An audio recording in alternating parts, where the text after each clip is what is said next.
We humans have been on the Earth for more than 1 million years. But civilization, life in cities, has come about only in the last 5,000.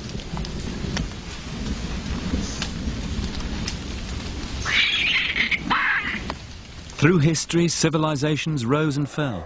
Carved out of nature, dependent on nature, in the end nature took them back. But in the past few hundred years, one form of civilization, that of the West, has changed the balance with nature forever.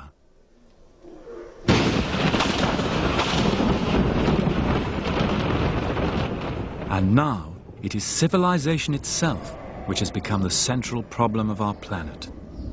To understand why, we must look afresh at how we see history.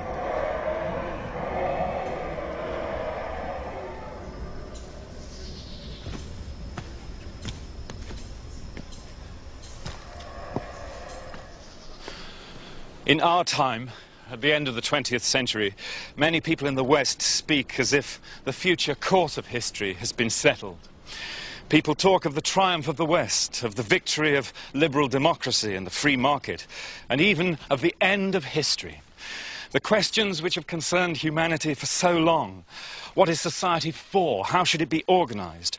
What are human rights and freedoms? And how do they relate to nature and to the spiritual?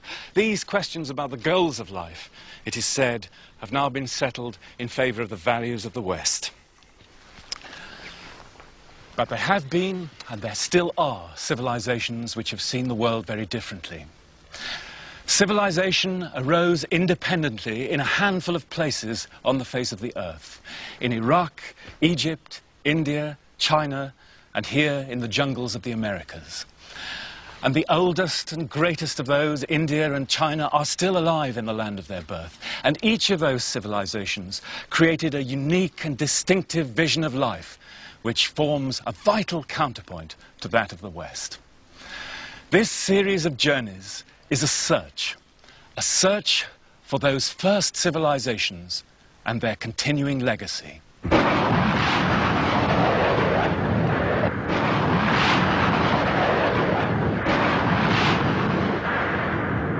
It's through such images that the West has come to know Iraq. To most of us, its history and culture were a blank before 1991. Yet by terrible irony, when the Western powers came to make war here in Iraq, they were returning to the very source of their own civilization.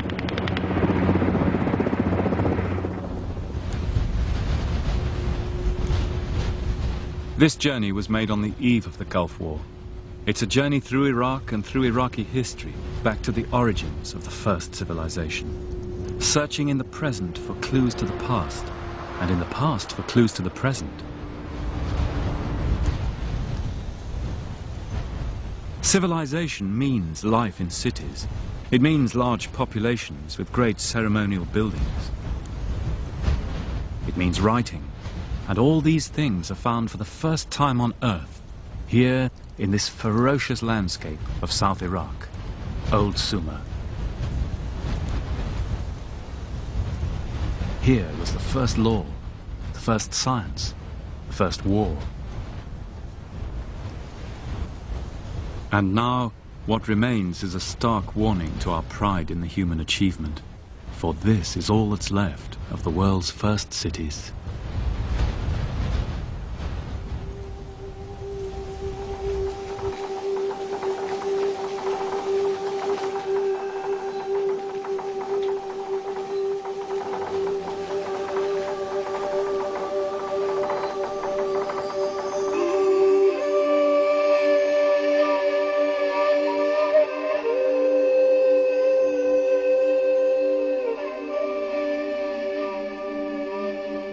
Civilization was born on the banks of two rivers, the Tigris and the Euphrates.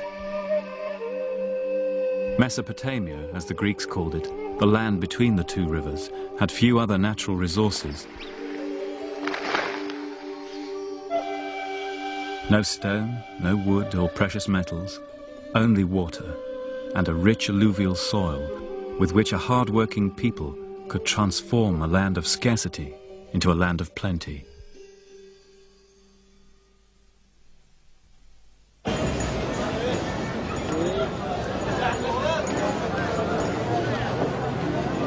And the other great resource of Iraq was its people.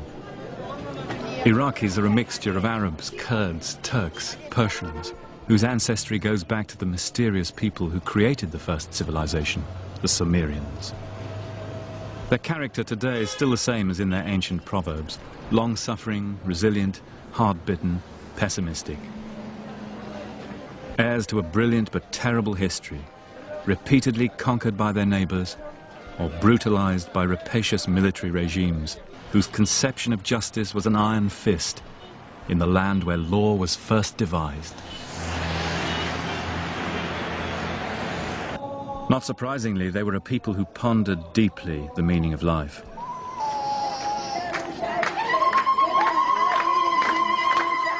Iraq is matched only by India as a cradle of religions, rich alternative traditions which have all ended up living side by side.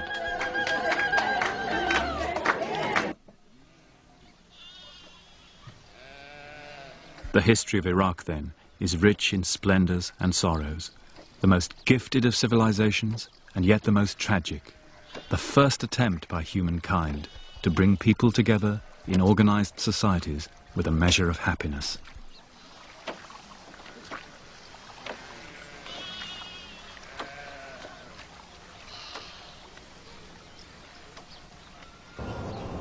Another key quality of civilization is continuity or rootedness. The old towns of Iraq are the oldest continuously inhabited on Earth. And it was to places like this, Tel Afar, in the 19th century, that Western explorers came for the first time, looking for origins in the land which the Bible said was the cradle of the human race. Here at Tel Afar, at the dawn of Mesopotamian archaeology, in 1846, the English excavator Austin Layard, famous for his discoveries at the cities of Nineveh and Nimrud, climbed up here to the top of the citadel one evening. And as the sun set, he says, I looked out and counted over 100 Marns out there throwing their long and darkening shadows across the plain. Each of those mounds had built up over millennia with the accumulated debris of human settlements. The one on which this citadel is built has more than 50 feet of debris extending back 6,000 years. Perhaps nowhere, as here in Iraq, is there such a continuity. And some of those cities, out there in the plain to the south, were among the most famous in the history of the world. Ur of the Chaldees, Nineveh, Babylon, source of some of the greatest tales in our culture. The creation, the flood, the Garden of Eden, the Tower of Babel.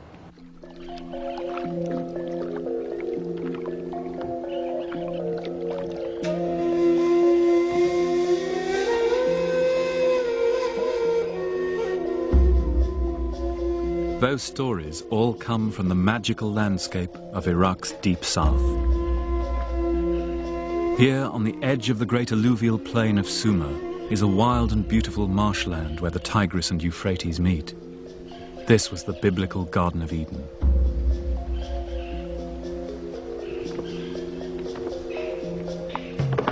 Up to the very eve of the Gulf War, it was still possible to enter this world and see a way of life preserved for thousands of years, since long before civilization, the Marsh Arabs. The Marsh Arab villages look much as the first settlements must have done. Man-made islands in freshwater lagoons, where they still live by fishing, raising water buffalo, cutting the reed beds, and cultivating the rich soil along the shores and levees.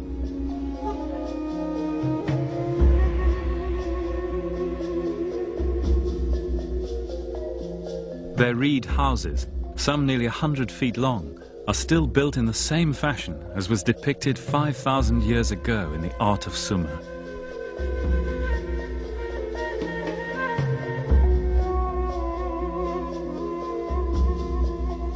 In this world of almost limitless potential, the book of Genesis says the first cities arose in the beginning, when God let dry land rise from the water.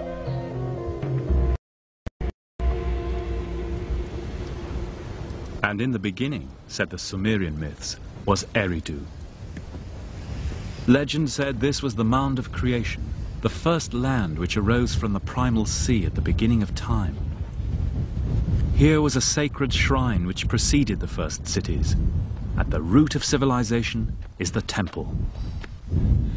Eridu is lonely, windswept and abandoned today. But it was one of the most famous places in the history of Mesopotamia. Not only did the Sumerians believe that this was the site of the mound of creation, they thought that here kingship, that is political society, first came down to earth, and that here the arts of civilization were initially developed.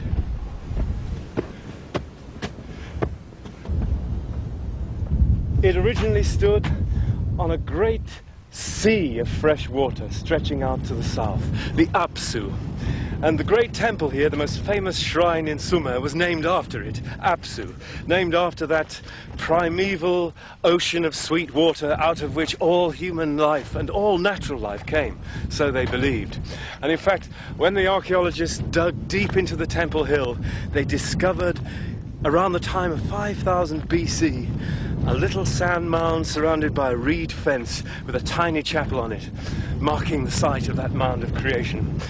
Hard as it may seem in this blasted landscape, but we're in the area of the original Garden of Eden. For what the Bible calls paradise, Eden was simply the Sumerian word Eden, the wild grassland of the south, the natural landscape before the arrival of the city. And picking over the debris of paradise, it's hard not to see the psychological truth of the Bible's story.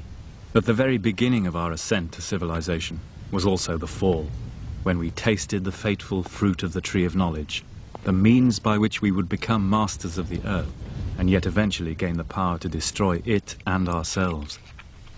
Truly a devil's bargain. Sumerian myths also tell how the arts of civilization, which originated here in Eridu, would bring both joy and sorrow. This, they believed, was what the gods passed on from here to future ages through the first true city on earth, Uruk.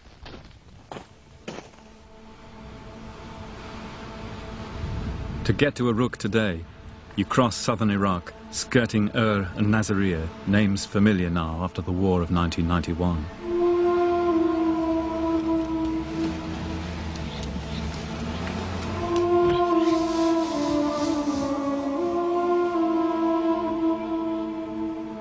Then you enter a lunar landscape, a wasteland swept by gales of sand. Immense mounds loom out of the haze in a furnace heat.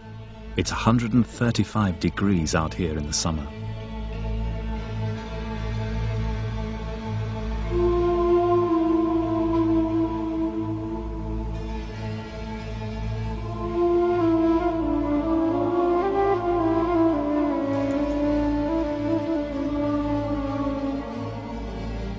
Finally, you come to a city gate, still visible after nearly 5,000 years. Its approach silted with a deep tide of pottery and bones.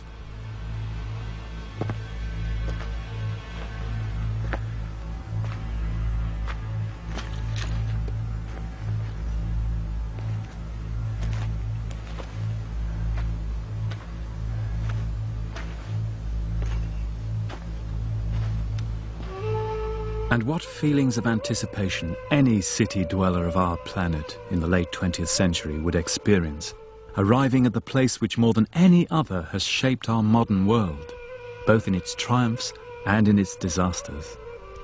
The first Westerner to stand here in modern times, the Englishman William Loftus in 1849, was simply astounded.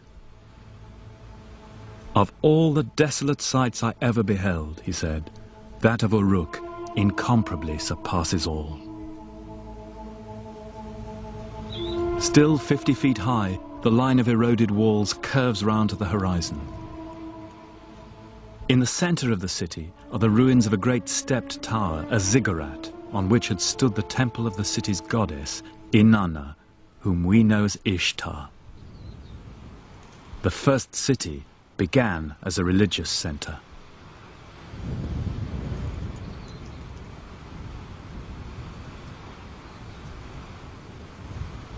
Standing on top of the goddess's ziggurat here in Uruk, you can get a real idea of the vast extent of this site, with a circuit of walls of more than 6 miles. Archaeology can show that these walls were built at the end of a period of extraordinary expansion when Uruk increased 4 times in size in just a few generations. Presumably then, thousands or even tens of thousands of people were moving in from the countryside to this new city life. And there are parallels for this kind of change from rural to urban life in Europe, for example, in England during the Industrial Revolution. Scholars now believe that the population of the Euphrates plain may have increased tenfold in these crucial 200 years. And to parallel that, you'd have to look at Mexico City today, doubling its size in 20 or 30 years. The effect of such growth was shattering. As far as the eye can see, this salt-encrusted plain was once big wheat country, with grain yields as high as the Midwest and Canada. But the need for more land, more intensive cultivation to feed an ever-growing population, eventually devastated the landscape. We know now that civilization inevitably destroys the environment, but they discovered it here for the first time. The question was the same for them as it is for us today: how to balance the fertility of the earth against the voracious demands of the city. The watchman at Uruk, Muha Abu Gumar, lives out here with his family. He belongs to one of the Montefic tribes who inhabit this part of the desert. His forefathers fought the Turks, the British, indeed anyone who tried to impose their rule on the south from the outside. Now what is this, though? White temple. Yeah. And this is Sumerian? From Sumer, yeah. He knows the site like the back of his hand, down to the deep levels. These massive foundations of old Sumer.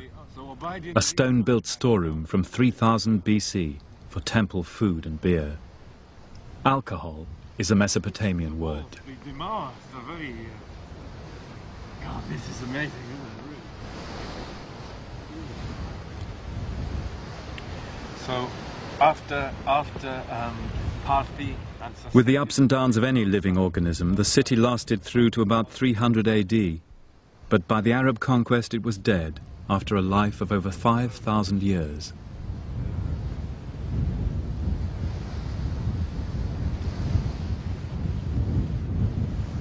It's a salutary experience walking these weathered gullies, littered with testimony to the long ascent of man, if such it is.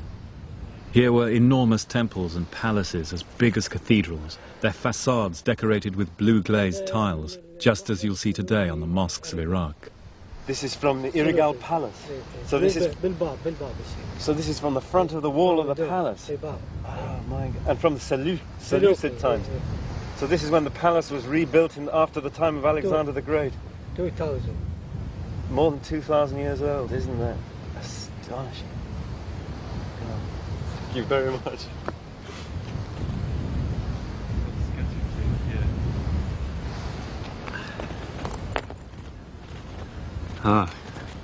هذا عصر العبيد تاريخه 6000 سنة قبل الميلاد. So this is Obeid.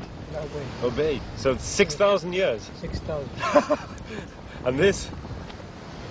But what is this here? What is this, Mr. Muha? عملة بارتية. It's money. It's a coin money, فلوس. of the Parthians. بارتية. So this is from Uruk in the time of the Roman Empire. Yeah. And this, I think I recognize. And from the deep past, hints of the enigmatic beginnings we saw at Eridu. Sumerian pottery, wheel-turned pottery, for the wheel is found here for the first time in history, along with so many other great inventions we still live our lives by today. Here was the first astronomy, the first literature, the first school, the first map of the world. Here they first thought of dividing time and space in multiples of 60, so that even now, whenever we look at a watch, we're still in their debt.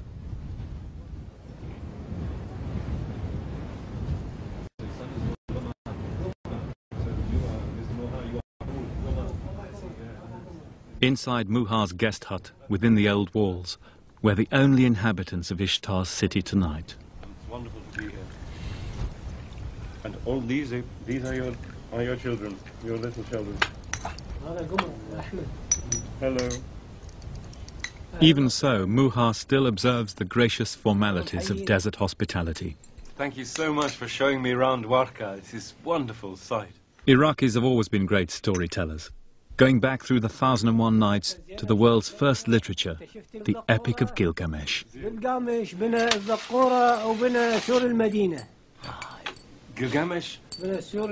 the walls. Yeah. Gilgamesh built the walls. King of Uruk, first and best of heroes. His was the original tale of the flood and the great ark, known today to almost every child across the world. His last adventure was the futile quest for everlasting life, model for all searches from the Odyssey to the Holy Grail, Star Wars and Indiana Jones. And we know his story because of writing. Writing is first found in the world here in Uruk, maybe invented in this city by some unknown genius not long before 3000 BC. Without writing, there could be no civilization. And it was through writing that we humans found a kind of immortality, passing on our memory to posterity, so that even now we can go back with them, as they would say, to a far-off day, on a far-off night, in a far-off time, in Uruk, as the scribe writes, Gilgamesh, what you seek you will never find. For when the gods created man, they let death be his lot, eternal life they withheld. Let your every day be full of joy, love the child that holds your hand, let your wife delight in your embrace, for these alone are the concerns of humanity.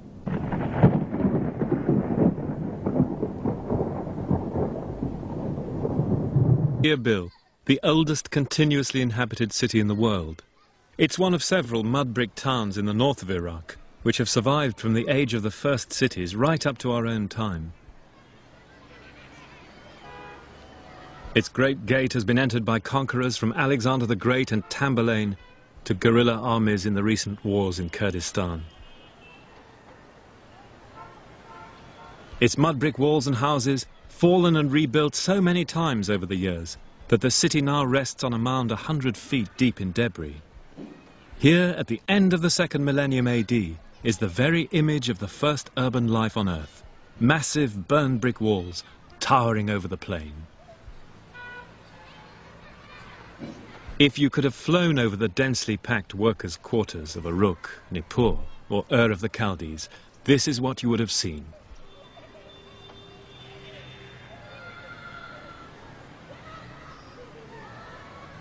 And within the walls of Erbil, we can still get an idea of how people lived and how society was organized in those first cities of old Sumer. For here the past literally is still alive.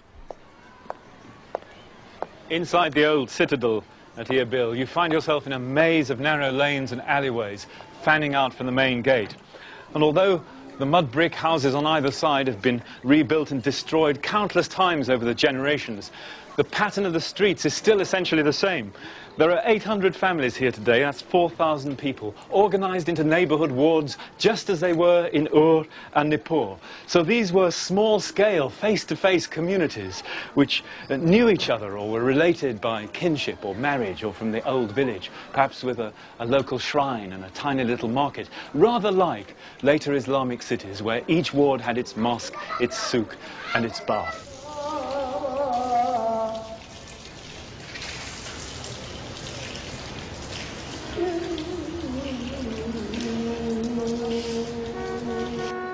In ancient times, the soul of the Mesopotamian town was the temple.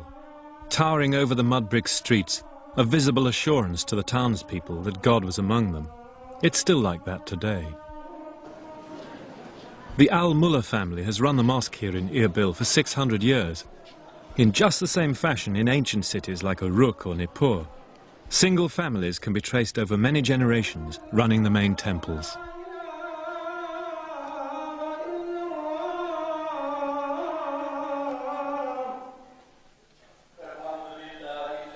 In this little corner of Iraq, the gods have come and gone. Ishtar, Zoroaster, Yahweh, Jesus, and now Allah. But the ritual of worship itself has remained.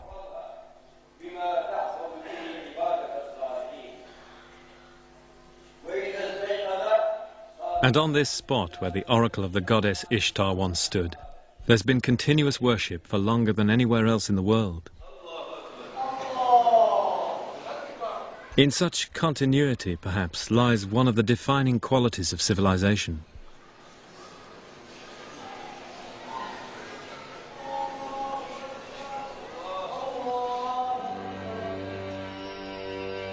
Civilization was a great achievement, and the Sumerians were justly proud of it. They loved city life and the luxuries it afforded. But at heart they were a pessimistic people who knew how fragile human achievement could be. On the famous standard from the golden age of the city of Ur, images of war and peace are mysteriously juxtaposed. One of the great Sumerian myths tells how the goddess Inanna brought the arts of civilization from the god of wisdom, Enki of Eridu, like Pandora's box. Here were the delights of society, exquisite craftsmanship, beautiful clothes, the arts of sex and music. But civilization has a darker side, said Enki, which has to be accepted along with the good.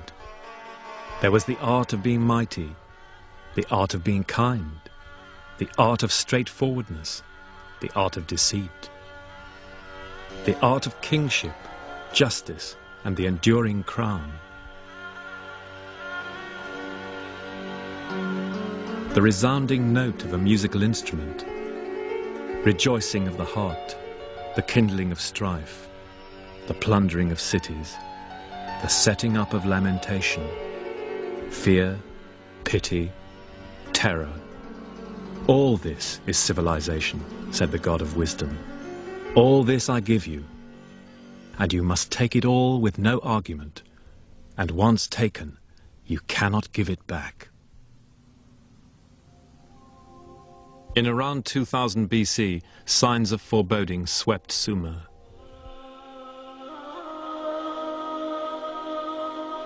Too much agricultural land had been ruined, inflation set in, famine, economic collapse.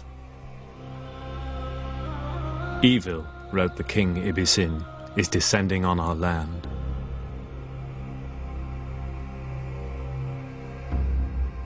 Then, all the cities of Sumer were smashed by a coalition of ancient enemies from Iran and the desert. Ur is destroyed. Bitter is its lament. The country's blood now fills its holes like hot bronze in a mold.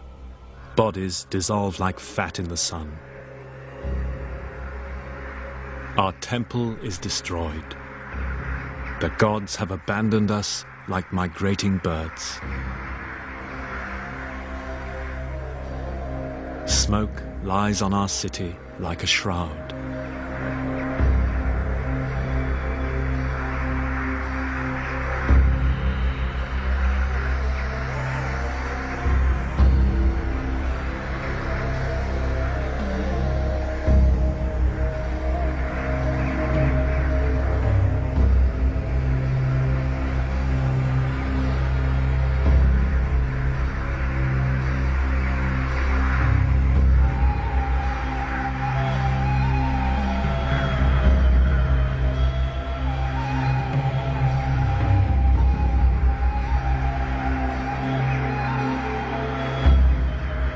Their lament has echoed down the ages, to be heard again at Troy, at Dresden, at Hiroshima. And how loaded with meaning it is for we of the late 20th century. For now we too have seen the columns of smoke hanging over Mesopotamia like a shroud.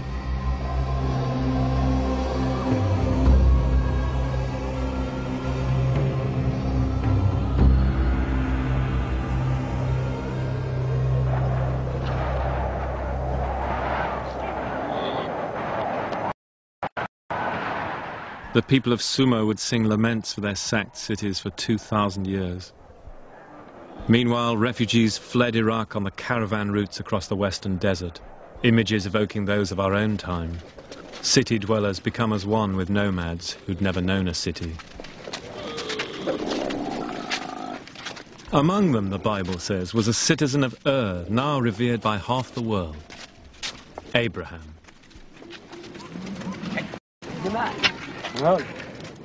Witnesses to the ruin of civilization, faced by the unyielding harshness of nature.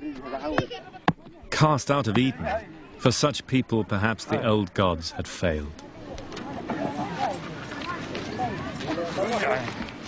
For Abraham, son of an idol maker in the old city of Ur, the disaster sowed the seeds of an idea which would change the world. An idea of stark simplicity, a single God, God the Father.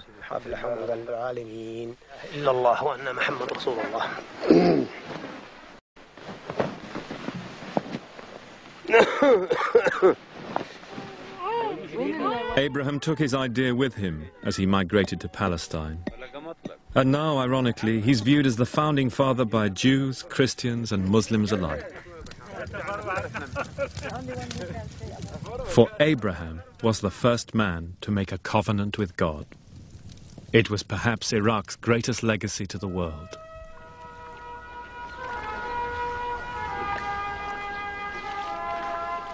In the 7th century AD, Arab armies bearing the new faith of Islam swept into Mesopotamia, here at the cliff which gave the land its name, Al-Iraq.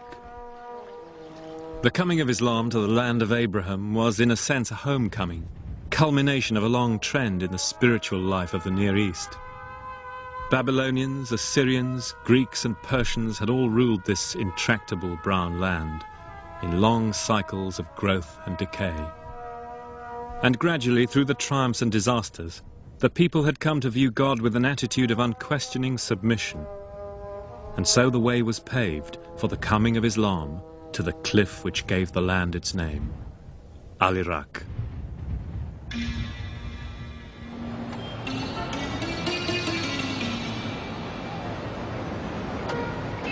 After the Arab conquest in the south of Iraq, Old Sumer, Islam took on a distinctive local form which remained true to its ancient past, Shi'ism. In the sacred city of Karbala, the Shiites carried the ancient Sumerian tradition of lamentation close to their hearts, as no other faith has done. And so it had been for thousands of years before Islam.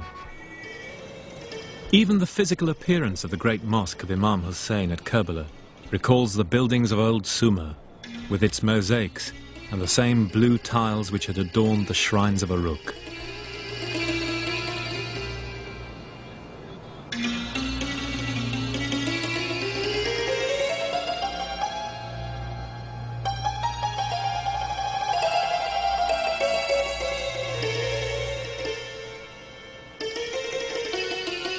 A true temple, as the Sumerians would have said, shining like a rainbow in the bright sun.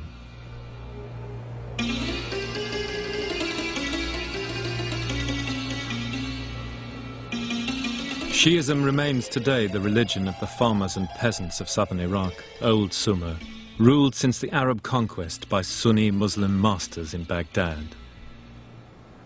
In 1991, at the end of the Gulf War, Karbala was devastated as the Shiites rose again against their overlords.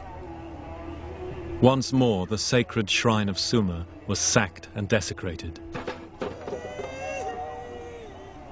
And as so often before, the people of the south were left to lament.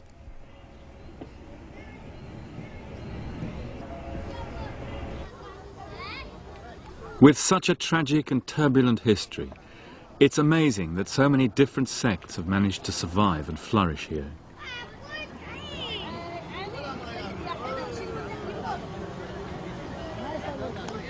This is a Mandean wedding.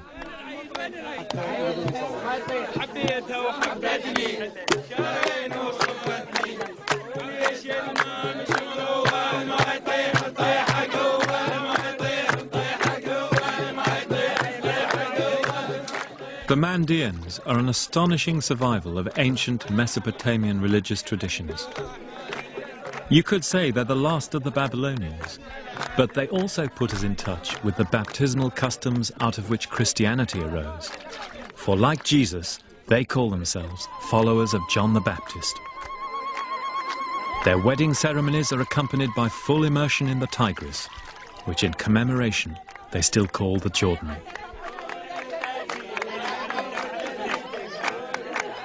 This is perhaps as near as we can get today to the culture in which Jesus lived.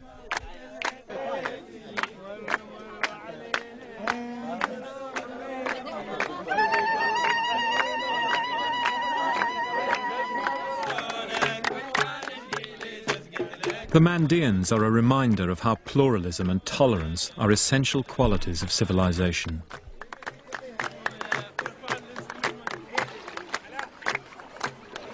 A reminder, too, of how ordinary Iraqi people, despite the catastrophes of their history, have preserved tenaciously the things they hold dear.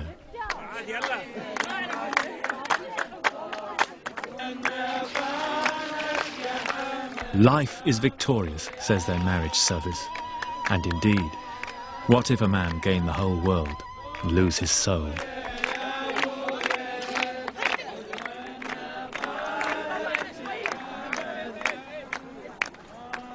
Baghdad had been founded by the Arab conquerors of Iraq in the 8th century.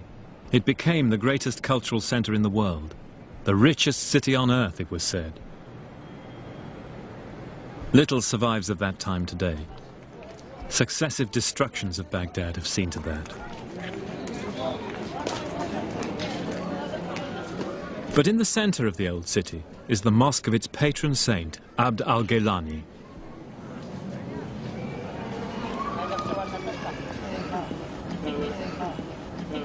This was built at a time when colleges and philanthropic institutions were created throughout Islam, before the universities of the West, before Oxford, the Sorbonne and Bologna.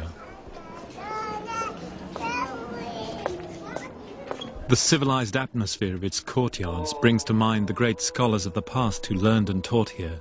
Scholars who translated the sacred books of the Jews and Christians, as they said, that we might better understand the decisions of God. Humane learning, wrote one of them, Abd al-Latif, leaves an aura like a ray of bright light shining on those who come after.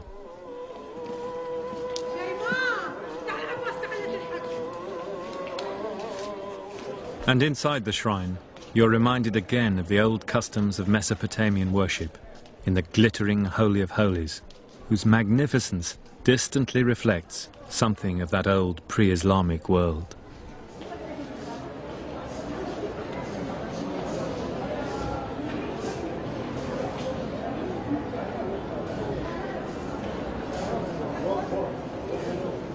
Saint, poet and mystic, al-Gaylani was founder of one of the great Sufi orders. And to pause for thought here in his shrine is to feel what a dynamic force Iraqi Islam, Shia and Sunni has been through history. But now, at the end of the 20th century, however much the rich and complacent West may wish it otherwise, Islam is once again a great power in the world. A beacon for the dispossessed peoples of Asia and Africa, an idea for which people still live and die. From the time of Harun al-Rashid, Baghdad was one of the 3 greatest cities in the world, along with Constantinople and Xi'an in China. And like them, it was one of the great transmitters by which the cultural legacy of the ancients was passed on to the medieval and modern world. It's often forgotten in the West, but much of the Greek scientific and philosophical legacy was passed on to us by Arab scholars. And here in Baghdad in particular, the Mesopotamian legacy in astronomy and mathematics is found in medieval Arab texts, like this one. The library here at the Gaylani Mosque was founded in the 12th century, and some of its books date from that time, like this beautiful Quran. But it was one of the great tragedies in the history of Iraq that this period of high culture in Baghdad was cut short by the devastating Mongol attack of 1258, when the city was totally destroyed. And in the aftermath, one of the survivors left this poignant note. I recovered this book from the river Tigris, where it was thrown by the Mongols. Year of the Hijra, 656. That's 1258 in the Western calendar. I am poor for the mercy of God. Muhammad Abdul Qadr from Mecca. A testimony to enduring faith, not only in God, but in the power of the written word to create civilization.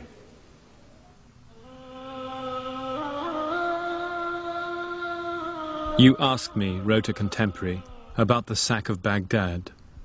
It was so horrible there are no words to describe it. I wish I'd died earlier and not seen how the fools destroyed these treasures of knowledge and learning. I thought I understood the world, But this Holocaust is so strange and pointless that I'm struck dumb. The revolution of time and its decisions have defeated reason and knowledge.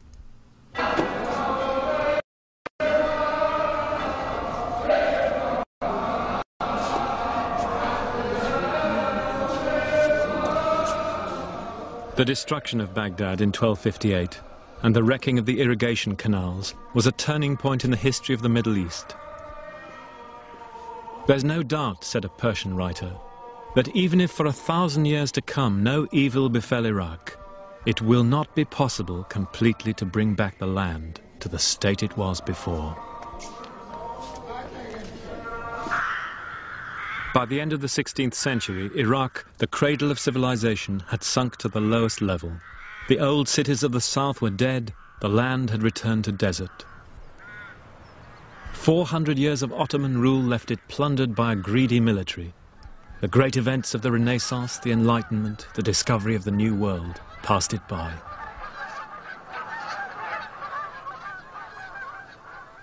Up here in the north, though, the old traditions of urban life hung on. This is Mosul. The 12th century Arab traveller Ibn Jubayr describes its lovely river frontage, with latticed windows and balconies.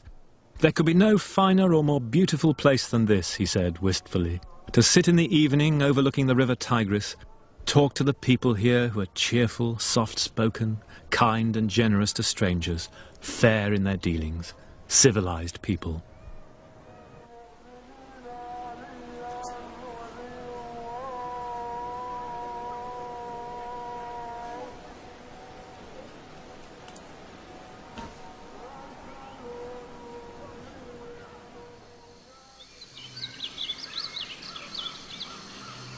Out to the north of Mosul, in one of the loveliest spots in Iraq, the amazing religious life of the country has one more surprise. Our journey, which started in the Garden of Eden, has brought us finally to the domain of the Prince of Darkness, Satan himself. This is the shrine of the Yazidis.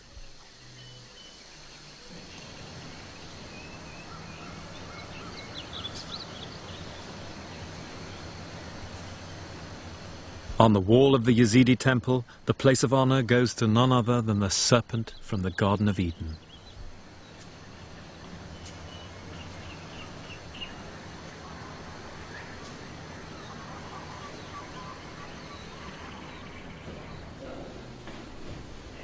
Once unfairly branded as devil worshippers, the Yazidis believe that the real power in the world is Satan. It's Satan who dispenses good and evil, sickness and health, and so he needs careful and regular propitiation. Keeping a weather eye on the active presence of evil in the world, in their own way the Yazidis have come to terms with the devil's bargain of Iraqi history.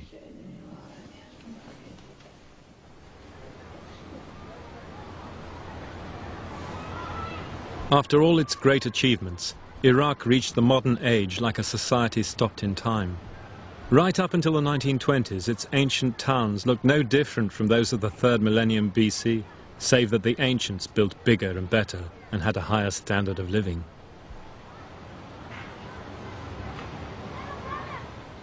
Oil would change all that, the second largest reserves in the world. And with independence, Iraq once again became a name on the world stage.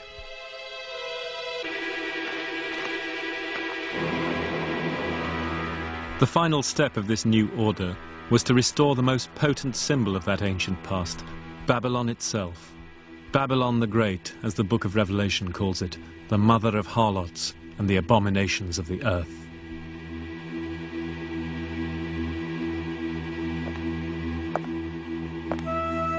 Even during the height of the war with Iran, this colossal project went ahead, rearing up palace walls with armies of guest workers from Egypt and Sudan, where Jewish captives had labored on the original.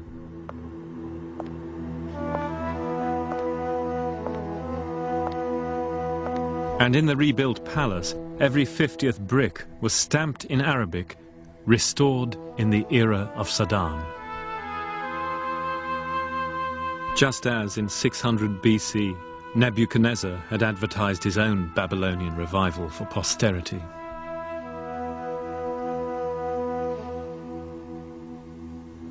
The message to the world from the late 20th century rulers of Iraq was simple. Mesopotamia, they said, had emerged once again from the darkness to become a bright light of civilization.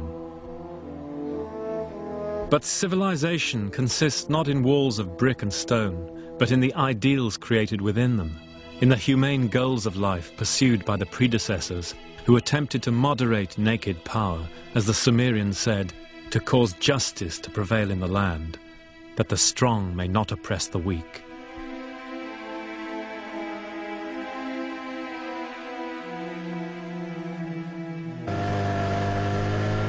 On the eve of the Gulf War of 1991, I returned to the marshes of southern Iraq. They'd been ravaged and then drained in the aftermath of the war with Iran. The water level had sunk, the waving green reed beds were now shriveled and brown.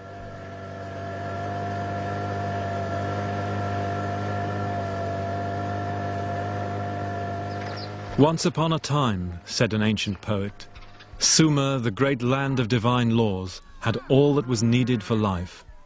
You, Sumer, set the ideals of civilization upon humankind. Lofty ideals, robed in enduring light. Once upon a time, when there was no fear, no terror.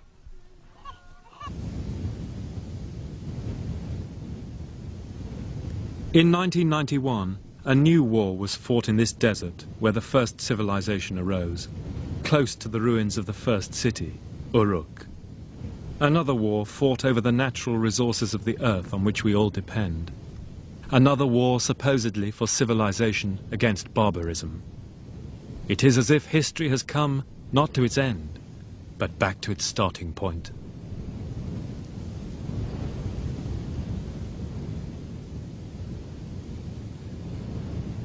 Viewed from across the plain today, Uruk, the first city of the world, the city of Genesis, seems like a great source of energy whose power is exhausted. The wheel of history has turned full circle here, back to the conditions which held in the beginning, before the Sumerians patiently labored to turn this monochrome landscape into emerald green fields stretching as far as the eye can see. Before they sailed their gaily festooned boats up the old track of the Euphrates from Nippur to rejoice in the spring festivals of the great goddess. As they saw it themselves, this was a heroic age, the age of Gilgamesh and the first city builders. And we city dwellers of the late 20th century in London and New York, Paris and Tokyo can take a vicarious pride in their achievement. But it is this desert landscape of Uruk which is the spectre facing the children of the 21st century.